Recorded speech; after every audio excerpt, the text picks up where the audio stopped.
नमस्कार दोस्तों, स्वागत है आपका हमारे इस यूट्यूब चैनल में। आज मैं आप सभी लोगों के लिए लेकर आया हूँ RUHS BSc nursing 2026 entrance exam के लिए यूनिट फर्स्ट केमिस्ट्री में सॉल्यूशन। उसके टॉप 30 ऐसे इंपॉर्टेंट क्वेश्चन जो कि आपको एग्ज़ाम में देखने को मिलेंगे। आपको इस तरह के क्वेश्चनों की ज़्यादा से ज़्यादा प्रैक्टिस करनी चाहिए हर यूनिट में, क्योंकि आपको इस तरह के क्वेश्चन आपको देखने को मिलेंगे। सो गाइस, चैनल पर पहली बार आए हो तो भाई के चैनल को सब्सक्राइब कर जाइएगा और व्हाट्सएप ग्रुप को ज्वाइन करना मत भूलिएगा, क्योंकि उसकी PDF उधर ही मिलती है आपको। ठीक है गाइस।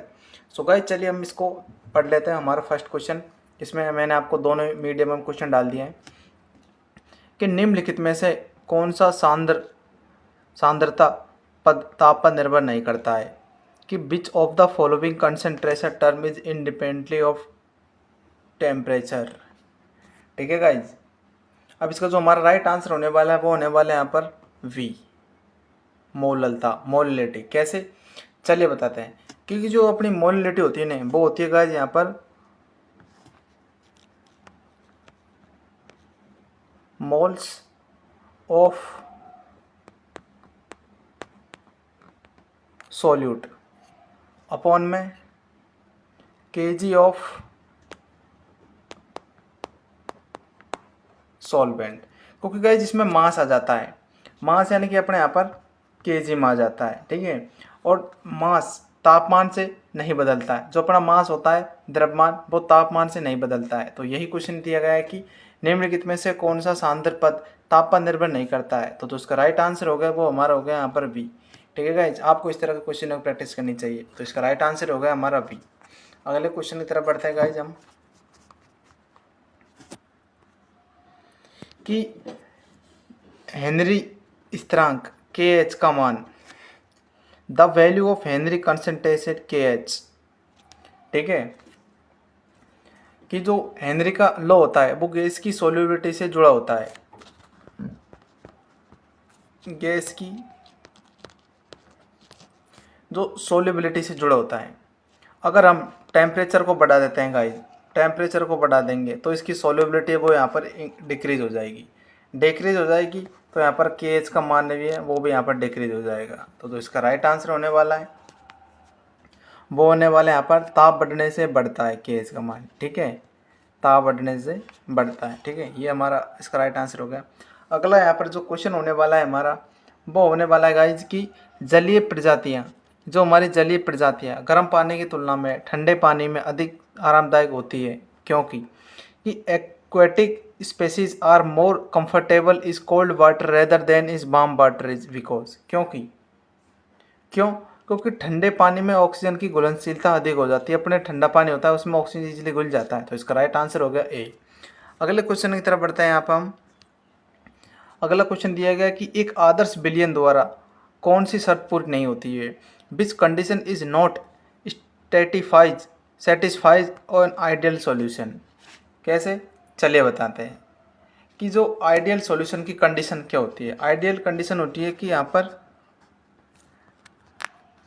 डेल्टा पीएच जो मिक्स होता है वो 0 होना चाहिए और डेल्टा वी मिक्स वो भी यहाँ पर 0 हो जाना चाहिए।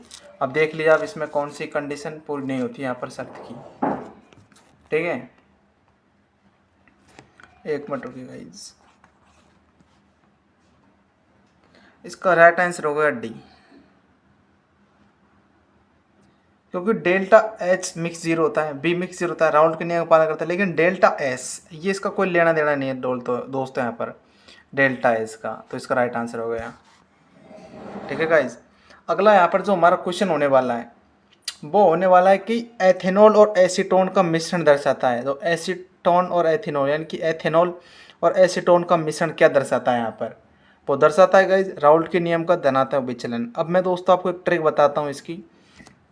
जब भी आपको इस तरह के सवाल पूछेगा तो आपको यहाँ पर एक काम करना है। क्या काम करना है, देखिए यहाँ पर एथेनॉल हो गया, मैथेनॉल हो गया, एल्कोहल हो गया, ऐसे कोई आता है तो यहाँ पर आपको धनात्मक करना है। और आपको जैसे कोई एसिड हो गया, HCl जैसे कि एसिड हो गया, इस तरह के एसिड होता है वो हमारे स्टोमच में जाकर के हमको मतलब स्टोमच में जाकर के आपको एसिडिटी उत्पन्न करता है। एसिडिटी से हमारा नेगेटिव हो जाता है, यानी कि हमको हानि होती है। हानि का मतलब होता है नेगेटिव।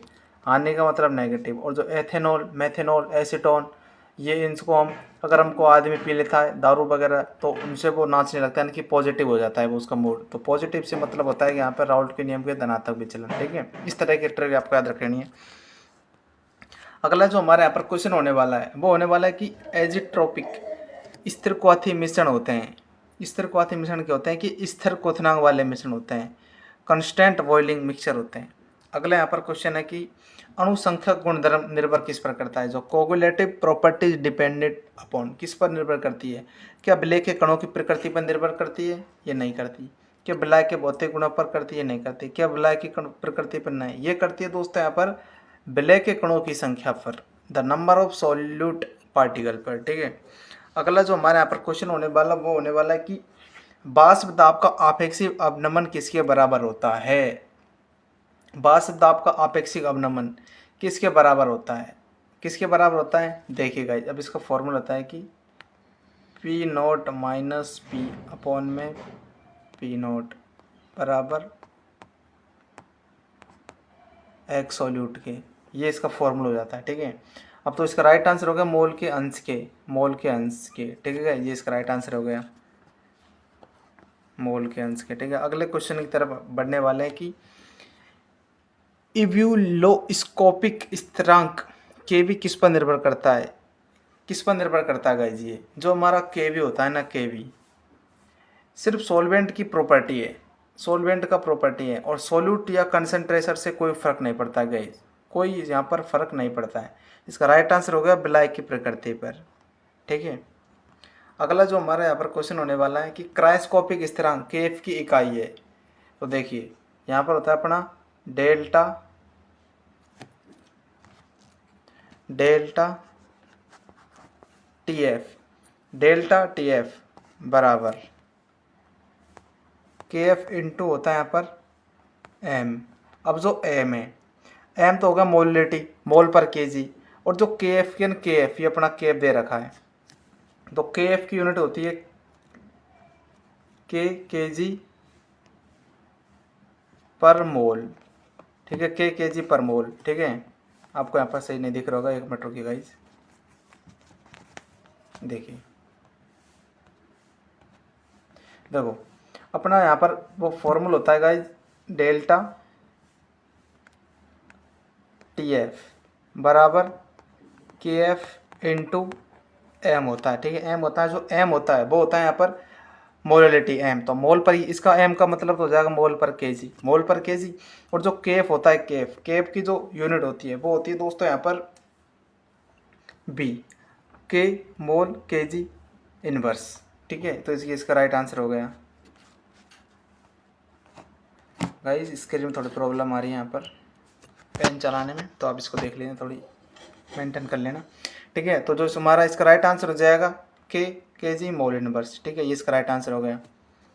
अगला यहाँ पर जो क्वेश्चन होने वाला है वो होने वाला है कि ठंडे देशों में कार रेडिएटर्स में प्रयुक्त एंटी फ्रीजिंग हिमरोधी क्या है। कि anti freezing use is car radiating is cold countries is, तो जो इसका राइट आंसर होगा वो होगा एथिलीन ग्लाइकोल, एथिलीन ग्लाइकोल इसका राइट आंसर हो जाएगा। ठीक है गाइज, ये थ्योरी बेस्ड क्वेश्चन है।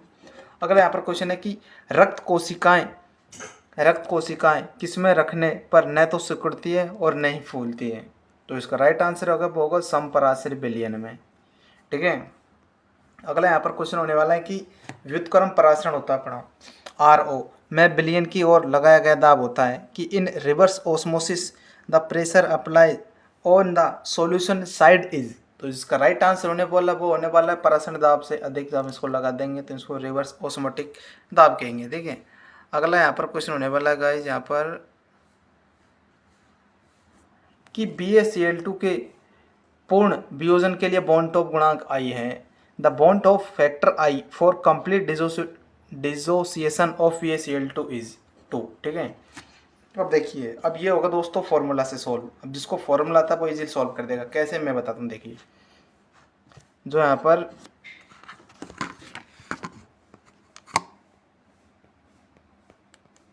BaCl2 है, BaCl2 is equal to Ba2 plus, ठीक है, इसको मैं अब आगे कर देता हूँ 2Cl माइनस, तो एक तो ये हो गया 1 और 2 ये हो गया, तो 3 हो गया, तो इसका राइट आंसर भी 3 आ जाएगा। इस तरह के दोस्तों सवालों को आप सॉल्व करना सीख लीजिए, ठीक है। अगले क्वेश्चन की तरफ बढ़ते हैं हम कि यदि किसी विलायक में विलय का संगुणन होता है तो बॉन्टॉप गुणांक I होता है। If a solute undergoes association a solvent the van't Hoff factor is, तो इसका राइट आंसर होगा बी, ठीक है गाइज। अगला यहाँ पर क्वेश्चन है कि निम्न में से किस जलीय विलयन का क्वथनांक सबसे अधिक होता है guys. Which of the following aqueous solution will have the highest boiling point, किसका बॉइलिंग पॉइंट सबसे ज़्यादा होता है, तो बॉइलिंग पॉइंट सबसे ज़्यादा होता है दोस्तों डी का 0.1 एम का, ठीक है गाइज। अगला यहाँ पर जो हमारा क्वेश्चन होने वाला है वो होने वाला है कि विलयन का परासरण दाब किसके द्वारा बढ़ाया जा सकता है। विलयन का परासरण दाब किसके द्वारा बढ़ाया जा सकता है। अब देखिए इसका फॉर्मूला होता है पाई बराबर CRT, पाई बराबर CRT होने वाला है, ठीक है। हमें इस फॉर्मूला लग दिया। अब इसका मैं आपको राइट आंसर बता देता हूँ। तो 17वें का जिसको राइट आंसर होने वाला है वो होने वाला है विलय के अणुओं की संख्या बढ़ा करके, increase the number of solute molecules, ठीक है। अगला जो क्वेश्चन है यहाँ पर वो कि कपूर का उपयोग अक्सर आणविक द्रव्यमान निर्धारित में किया जाता है, क्यों किया जाता है। आप इसको इंग्लिश में पढ़िएगा कि Kapoor is often use is molecular mass determination because, क्यों, क्योंकि दोस्तों इसका जो क्रायोस्कोपिक स्थिरांक है ना वो बहुत अधिक होता है। यहाँ पर इसका क्रायोस्कोपिक स्थिरांक बहुत अधिक होता है, इसलिए इसको अक्सर आणविक द्रव्यमान निर्धारित में किया जाता है, ठीक है। अगला जो क्वेश्चन है यहाँ पर वह दोस्तों कि बेंट्स से बचने के लिए स्कूबा डाइवर जो गोताखोर होते हैं पानी के अंदर जाते हैं वो हवा के साथ किस गैस से भरे सिलेंडर को ले जाते हैं।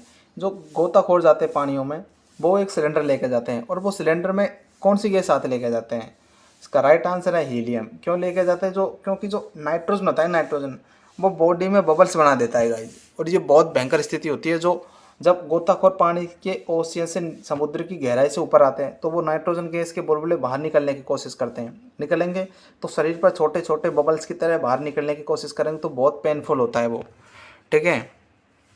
अगला जो क्वेश्चन है कि पादप कोशिकाएं किसमें रखने पर सिकुड़ जाती है। पादप कोशिका किसमें रखने पर सिकुड़ जाती है। The plant cell shrink when place is, तो इसका राइट आंसर है वो होने वाला है यहाँ पर अति परिसारी विलयन में, अति परिसारी विलयन में, ठीक है।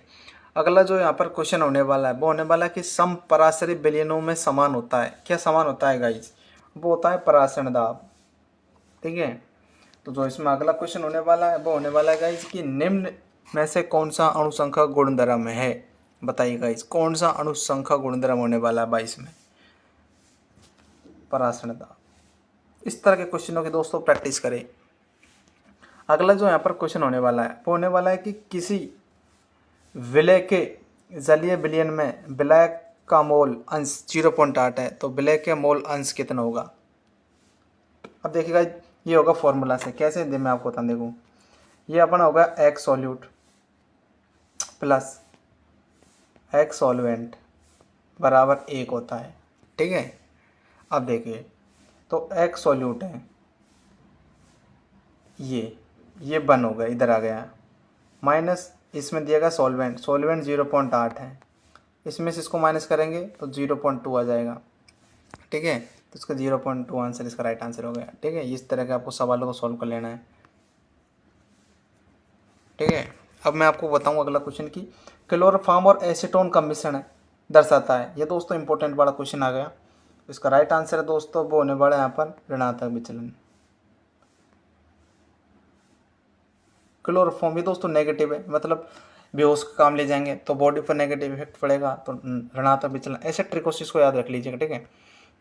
अगला क्वेश्चन का जैसा है कि अबाष्पशील विलय वाले विलय का क्वथनांक, the boiling point of solvent solute, तो इसका राइट आंसर 25वें का वो होने वाला है हमारा बी बढ़ता है कि अबाष्पशील विलय वाले विलय का क्वथनांक बढ़ता है, ठीक है।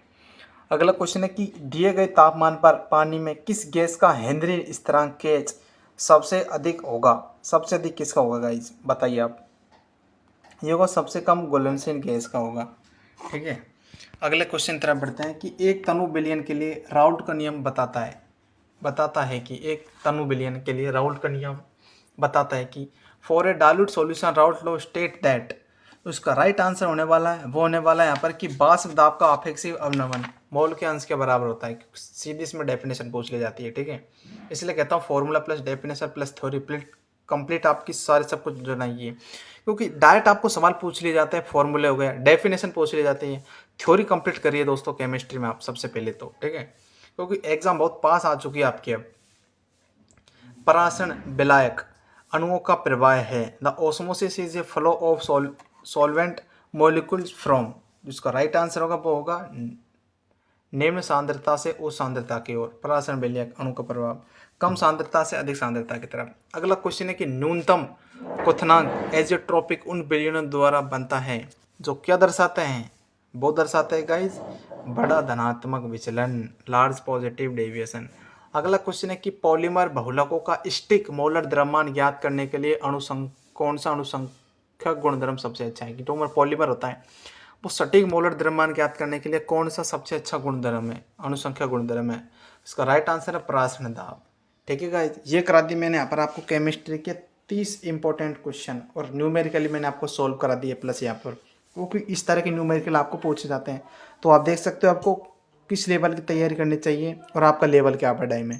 थ्योरी आपको कितनी इंपॉर्टेंट है मैंने आपको बता दिया है। तो मैं हमेशा कहता हूँ थ्योरी फॉर्मूला कंप्लीट करते चलिए गाइज, ठीक है, मैंने बता दिया। बाकी चैनल पर पहली बार तो भाई के चैनल को सब्सक्राइब कर लीजिएगा और दोस्त के पास शेयर करना मत भूलिएगा इस वीडियो को, क्योंकि वो भी RHS की तैयारी कर रहा होगा, ठीक है।